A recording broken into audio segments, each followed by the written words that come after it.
Glenn, thanks so much for talking to ESPNcricinfo. Let's start with, I think, what's your alley, which is Australia fast bowling. Look at the Aussie bowlers right now. Stark, Cummins probably in his prime, and Hazelwood. Compare that to, say, the Aussie attack that you bowled in. How would you compare the two? It's tough to compare. I look at the bowlers that I bowl with and I wouldn't change it. Though I look at Pat Cummins, who's a quality bowler. I love the way he goes about it. He runs in hard all day. His last ball is as quick as his first ball and just gives every single thing. Josh Hazelwood, again, I like the way he goes about it. He's tall, runs in hard, bowls good areas, gets that bounce movement away. He's always at you. Mitchell Starc is a match winner. He's got that X factor. I think he's sorted things out. He's got the radar switched on, and when he's bowling with good control and confidence, he's an attacking bowler because he attacks the stumps, swings the ball. He's a wicket taker and a match winner for you. So to have three of those guys, if they're performing on top of their game, they're as good as anyone in the world. Okay, I'll do a quick follow-up on each of them. You start with Pat Cummins, and you see the durability of Pat Cummins right now.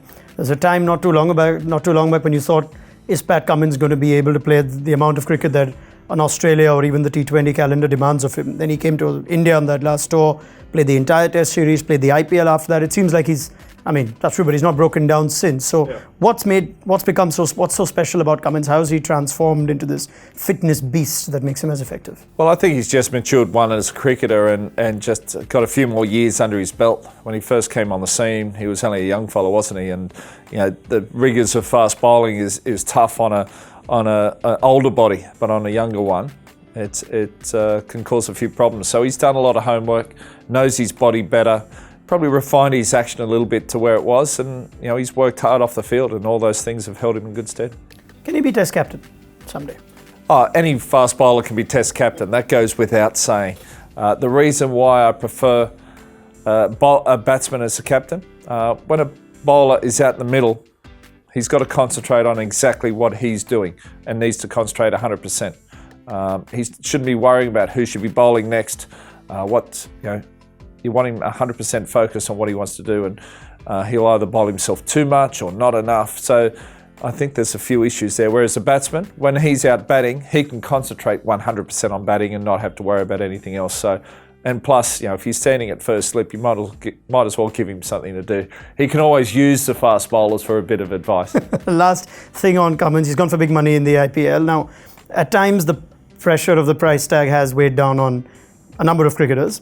But I don't remember a time where it's necessarily been the best player in the world at the time. You can argue that Ben Stokes perhaps, maybe Shane Watson in one format, but Pat Cummins, you think now, is one of the best players in the world across formats, and he's gone for this $1 billion price, record-breaking price. Will it play down on a player in his pomp as well? I'd like to think not. You look at the great players, and money's always a secondary. And when I played, I just went out there and tried to do the best I could. That was it. And if I do that, and if the player does that, the money takes care of itself. So Pat Cummins, he'll go over there, whether he got paid $100,000 or 3.1 or whatever it was, he'll perform the same. He'll run in hard, he'll give 100%. So good luck to him. All right, let's move from Cummins to Hazelwood. Plenty of talk on whether Hazelwood's as versatile a bowler in red ball and white ball cricket. Do you see room for him in the T20 side with the World Cup coming up? No, of course. It's just about knowing the game and having a different plan for each format. There was a while there where my stats at one-day cricket were pretty poor, and then I realised I needed a separate plan for both. And once I worked it out, it improved. So I think he just needs to know his plan for the shorter version of the game, what he's looking to achieve, and he'll be fine. What would be the plan for a bowler like Hazelwood in the shorter format? Well, it's all It's about building pressure, taking wickets. One day it's about containment, not going for any runs, and then that builds pressure, wicket taking opportunities. But wicket's not the most important thing. It's about going for less runs. T20 cricket, it's so fast and pace. It's about execution, being able to bowl Yorkers at will, being able to bowl slower balls. If you set yourself a goal of going for 6 runs or less, if you achieve that, you have well and truly done your game or done your job. So that's what I think he should focus on. Mitchell Starc's, before the last IPL auction, we were going, Mitchell Starc's going to be the biggest money signing in the IPL auction. Then he doesn't he doesn't throw his name in it. It's always been a thing for Mitchell Starc to pick between how much he plays. Now, is that the biggest challenge for a fast bowler today, managing workload or managing formats? I think it's managing workload. A fast bowler needs an off-season to put a bit of fitness and and especially strength back into his body. Bowling depletes your strength and it just slowly tapers off as you go through a season, through the next season. And if you don't take an off-season for 2 years, the chance of getting injured, I think, goes up. You need to be smart about it in respects to whether he should play Test, one days, T20s, whatever he wants. No issues there. It's just he needs an off-season to top the tank back up. I think from the conversations I've had with fast bowlers, one of the harder things they say is when you come back from injury, no matter how good you are. Saw that to a degree with Starc. By all accounts, there was part of me that felt he almost bowled within himself in the series down under versus India last time around.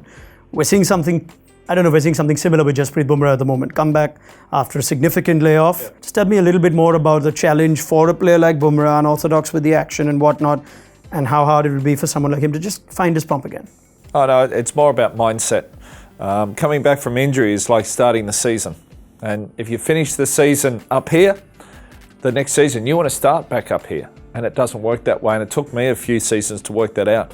I thought, this is where I want to get to, but I'm starting the season again, or I'm coming back from injury, I'm starting down here. So I have to realize that and allow myself a few matches to get into where I want to get to and get on that upward slope. And I think that's probably the biggest issue. The expectations from everyone, okay, I'm back in the team, I've got to be picked up exactly where I left off. And if you identify that and you've got things in place and your thought process, okay, this is what I want to achieve from this game, and it's about the process, getting the ball coming out well, bowling the areas I want, and then building it up each match. If you've got that process, 2 or 3 matches, you're back up at the top. No, I'm actually going to come to that because he came back in the T20 series against Sri Lanka right away.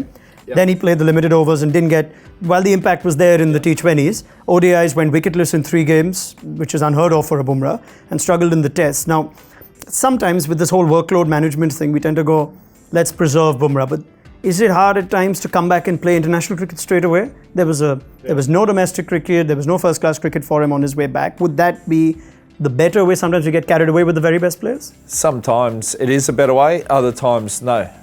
It's about the player themselves and sort of where they're at and what they're looking to achieve. To me, it's more how well did he bowl. Did he bowl a heap of rubbish? Then, okay, maybe there's a few issues. Did he bowl well? Didn't take a wicket?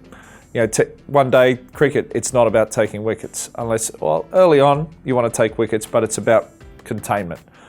T20 cricket, sort of similar. So it's about how well he's bowling. So sometimes come back in Shield cricket for Australian or Ranji Trophy or what have you over here.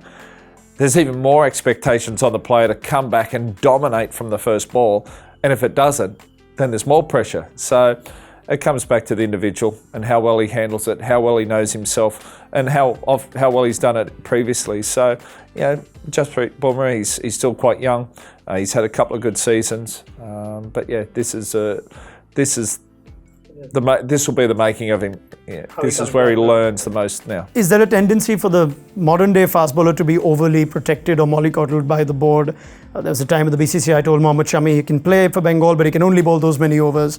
With Mitchell Starc as well, there was severe maintenance of how much he could even bowl. At times, would it not be better for a bowler to just keep bowling? Depends on the individual again. For someone like myself, I wanted to keep bowling. The more I bowled, the better I felt. I'm not a big fan of managing workloads. If you're playing a game of cricket, that's all that matters. You need to bowl as many overs as you need to bowl in that game, and then you worry about the next one. That's from a personal perspective. I'm not a big fan of saying you can only bowl this many overs this game. You can only bowl this many overs that game.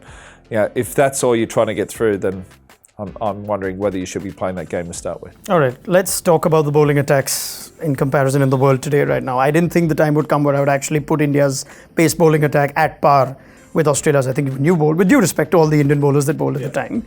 But you've got Bumrah, Shami, Ishant Sharma, who I read what you said, I think, to one of the other outlets, that you thought he was done, and here he is back again. You look at India at their best, you look at Australia. Let's talk India and Australia first. But what surprises you or amazes you or stands out for India's fast bowling unit as it stands? I'm not sure there's anything that surprises me or amazes me. No, I think you need to have a quality bowling attack if you want to be number one in the team number one team in the world. Let me get it right. And you've got to have a quality fast bowling attack. India has that. We've spoken about Jasprit Bumrah at his best. I'm a big fan. He's got a short run, but he powers through the crease, bowls good areas, can move the ball, and bowls top pace. Last spell, the same as first spell, and I think that's very important. Mohammad Shami, he's deceptive in his pace. He's a very intelligent bowler. The way he moves the ball, great areas. He's quicker than you think. So he's brilliant in the team. Ishant Sharma came onto the scene, bowled good pace, and really bowled well. Tall, hit the deck hard, and then his pace dropped off, and I thought, oh, how is he going to bounce back from here? Didn't take as many wickets, didn't look as effective, and I thought his career might have been done, but he's reinvented himself and he's come back and he's bowling better pace. He's a lot more experienced, he knows how to take wickets, and he's been doing the business. And that's what makes a quality bowler, to be able to learn to keep running in hard and getting better, and even when you go through a tough period, to pick yourself up and move past it. So, those three bowlers are holding India in good stead when they're at their peak. Same as Australia, when their three bowlers are at their peak, they're a tough team to beat too. It's a bigger challenge for these three bowlers, assuming they are at their peak with the tour down under later this year. It's still a while away from that. There's a lot of cricket to be played. Assuming India and their fast bowlers are fully fit and available, what's the added challenge now? Is it just about Smith and Warner and Amanas Labuschagne, different looking Australian batting lineup? Because India's batsmen were still up against Australia's best bowling attack last time round. The bowlers stood out. But what's the challenge and how different is it going to be? How much harder is it going to be? It's going to be a little bit tougher. There's no doubt about that. Smith and Warner coming back in definitely strengthens the team. You take the best two batsmen out of a team, any team in the world, it's going to have a massive impact. Labuschagne, the way he batted, so you've got three batsmen there that weren't in that series. The same bowlers, same everything else, but if you've got batsmen who are scoring a lot more runs, it just puts added pressure on the bowling attack, different pressures, different things to think about. So, there's going to be different challenges for India. If they play the way they did last time, it's going to be a little tougher. So they're going to have to, but the good thing is, they've played well in Australia. They've won in Australia. So they'll come with that confidence. So, it's going to be a great series. Talk of pink ball test, at least one. I think that's where it'll stop. But would that in some way excite the Indian fast bowlers? We've only played that one pink ball test in different conditions and against a different opposition. But just thoughts on how Ishant, Shami and Bumrah could be a force with the pink ball? I think any bowling attack could be a force with a pink ball under lights. But I'm a big fan of Test cricket. I'm very much a traditionalist. 5-day Test cricket. I'm not a fan of 4-day. 5-day Test cricket, but we've got to keep it fresh and moving forward. And day-night Test cricket's definitely the way to do it. The crowds that have been coming to those games have proven that it's still alive and well. And I'm glad that Virat has agreed to play a day-night Test down in Adelaide when they come to Australia. The other thing with the pink ball is we tend to get carried away thinking that fast bowlers will have their way, and every pink ball test has given us results in 3-4 days at times. What happens when the pink ball stops moving, though? Have you noticed anything about what the key would be to bowl with the pink ball after it's lost its lacquer? Well, we saw a day-night test up at the Gabba in Brisbane, and that ball did a lot less on that pitch, and I think Pakistan nearly chased down 480 plus to win the match. They nearly won. So, if they get the conditions right, it's a little bit more balanced, especially in that twilight period. But it's still, they've got to leave a little bit extra grass on the pitch to look after the ball so it doesn't deteriorate too quickly. So that's always in the bowler's favour. So once you get the balance right, it's going to be a good contest. But you still have to get the ball in the right area, build the pressure, take the catches, still do the basics very well. Okay, just to round up the conversation on fast bowling, just with the amount of cricket that's being played, do you think we'll see more and more specialist bowlers opting to play a single format? Potentially. I still think the great bowlers will want to play all three. if you've got a limited lifespan, then obviously they're going to say, okay, what's going to offer me more security? T20, the money involved there is always that added incentive. There's no doubt about that. And I'm sure we'll get batsmen that just focus on that, bowlers that just focus on that. But hopefully, there's still the Test cricket still held in high regard. Okay, the one thing I forgot to ask you about Bumrah, he's considered to be this very intelligent, thinking bowler. I mean, you'd say all of them are. But Well, just say bowler. You don't have to say intelligent thinking bowler. Just say fast bowler. he's quite articulate about his thoughts when he talks about his bowling. He seems to be someone who doesn't need to be told, and that's even when he's at a young stage. He's still very early in his Test career, and he's, you could say he's adapted so well in South Africa, England, Australia in the span of 1 year. But when a bowler like that goes out of form, is it sometimes harder because he has to rely on himself? Well, a bowler or any cricketer needs to rely on themselves anyway. The best coach any cricketer will have is themselves. They have to know how they work at their best. They have to know how they work at their worst. And if they know what's happening, then they can change it around. So they have to know themselves really well. And that's why your number one players in the world are always the most mentally tough, and they know how they work at their best. Right, let's focus on the year that it is. Two World Cups in Australia. It's quite an exciting time. It's not often that you get the men's and women's World Cup, perhaps the highest profile of women's World Cups we've seen, both happening down under in the same year. Firstly, how do you think this will aid Australia in what's been a tough time for them, especially with bushfire relief and recovery, two major cricket tournaments in the same year? How do you think that'll help? Yeah, fingers crossed it'll be huge for Australia. People want to come out and support the teams. India have a massive following no matter where they travel in the world, so looking forward to that. But to have a standalone women's T20 competition, I think is amazing. And we saw it the first time at the Big Bash. The women's Big Bash had a standalone competition, went really well. The crowds turned up.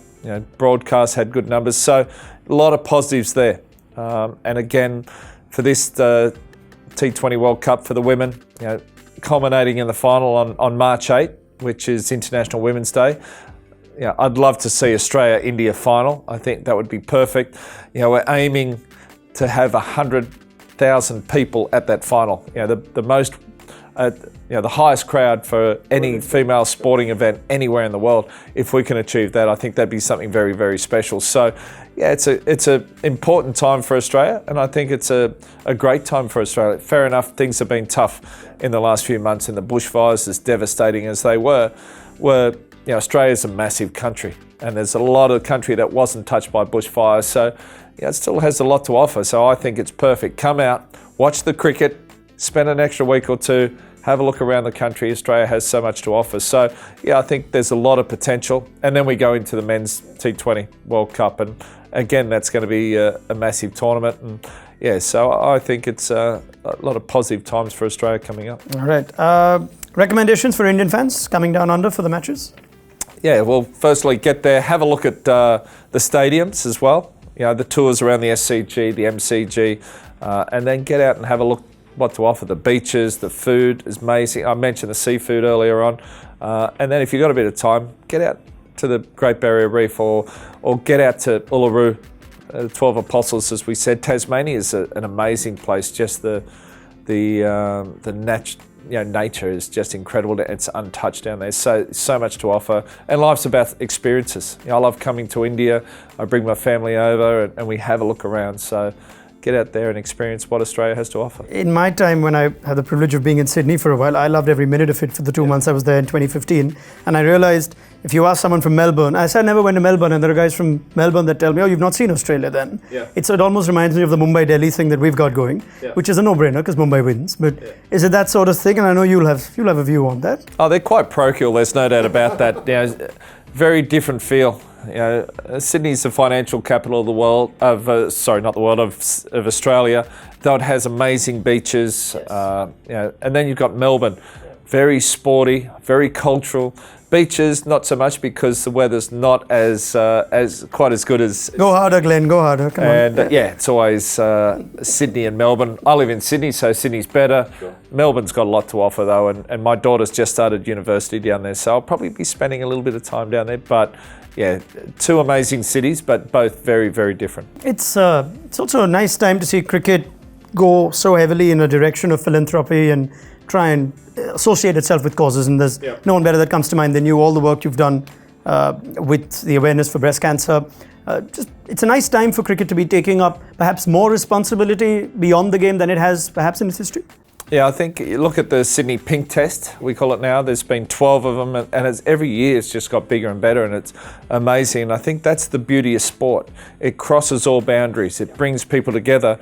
And when you associate with a charity or not-for-profit, it's amazing what you can create. And I think what's been created at the Sydney Test is now giving back to the game of cricket too, which I think is absolutely brilliant for the foundation, the awareness of breast cancer, of what we do that support the nurses. It's created something very special. We're also the local charity for the T20 Women's World Cup as well. So, and we've seen in the Ashes and at Lord's, Andrew Strauss started his foundation over there when sadly his wife passed away.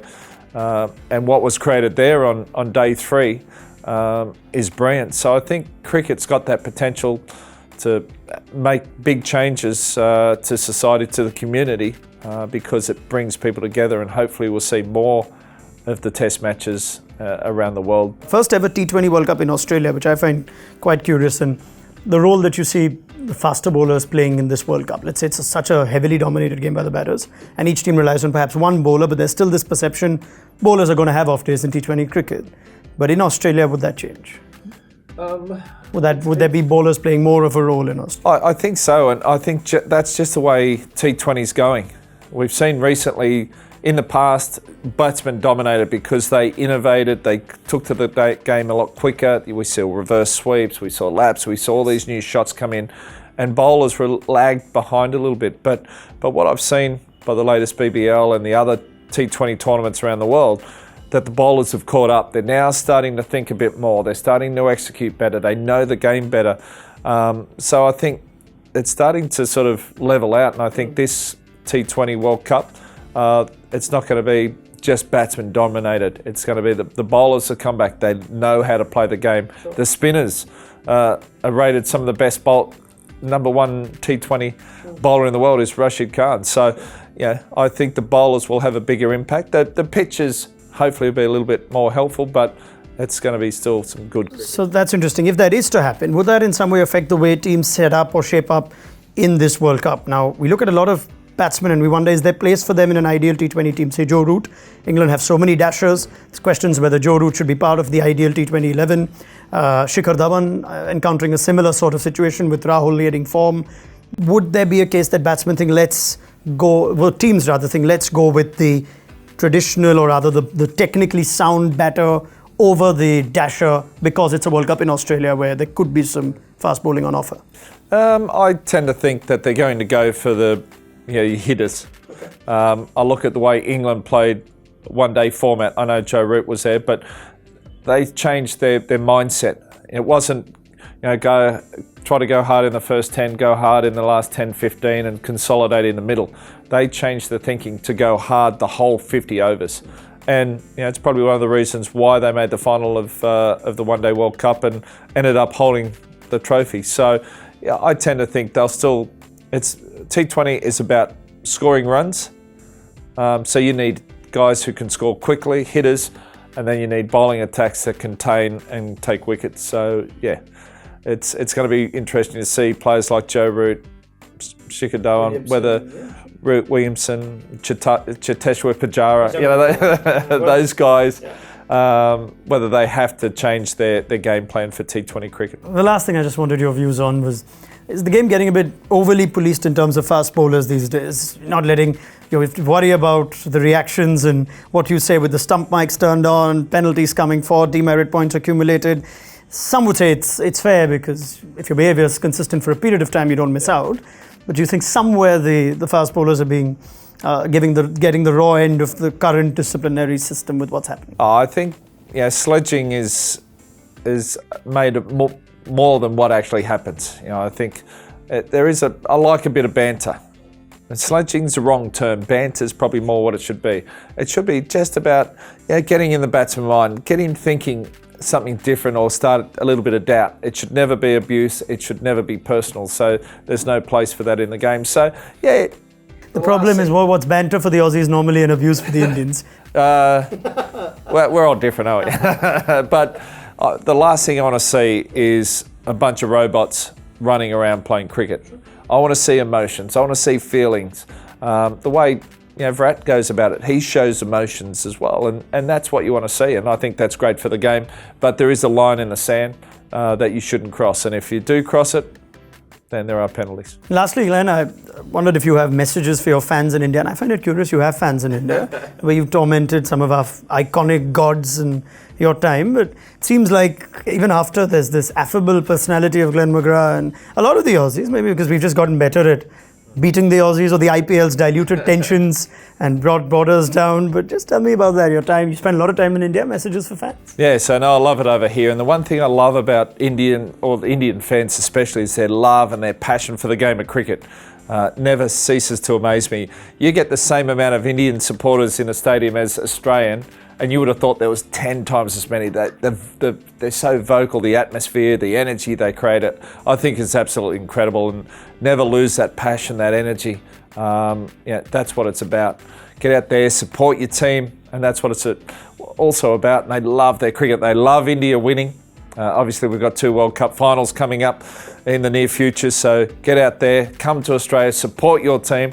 You can really notice it on the field if you've got the crowd behind you, and Indians do that very, very well. I mean, that 2015 World Cup game, India-South Africa, the second game at the MCG, it had 80,000 Indians and about, a couple of hundred South Africans. And Faf du Plessis, I think at the time, did state after, was it AB de Villiers that said, I think Faf du Plessis said, it made a difference. We didn't expect that. The 12th man made a difference there. Oh, it makes a massive difference. And I know even in Australia for the last tour, the amount of Indian fans that came out, when India were batting, I heard a massive cheer in the crowd, a roar in the crowd. I thought, we've got a wicket. No, it was a boundary or a 6. And I go, oh. Or if Australia's batting, another cheer.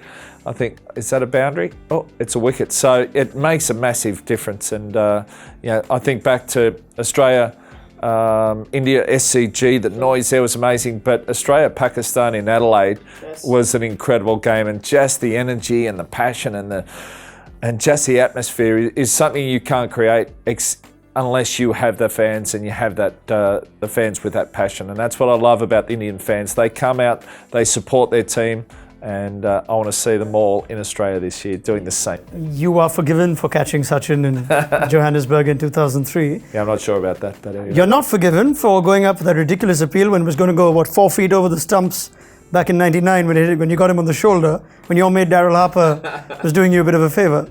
From where I was, I could see over the top of Sachin and see the stumps and the bails. Sachin, he's not the tallest guy going around. Really? DRS would have had that hitting about that far below the bails. From my perspective, and when I talked to Sachin about it, he said it was going about this far over the stumps. So, I think we'll always have that disagreement. May the banter continue. Glenn McGrath, thank you so much for talking to ESPNcricinfo. No worries, thank you. Cheers, man.